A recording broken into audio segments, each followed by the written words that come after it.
Data structures are a fundamental concept in computer science. They allow us to organize and store data efficiently so that we can perform operations on it quickly. An array is a collection of elements stored in contiguous memory locations. It's like a shopping list where you can store items. A linked list is a dynamic collection of elements where each element points to the next one.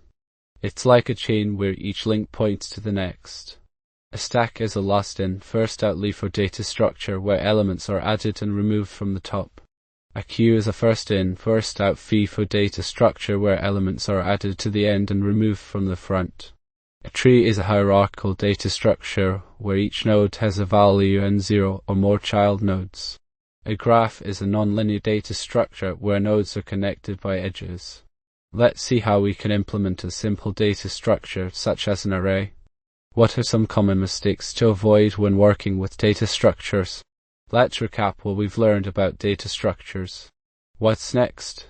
Where can we go from here? That's it for this video. Thanks for watching.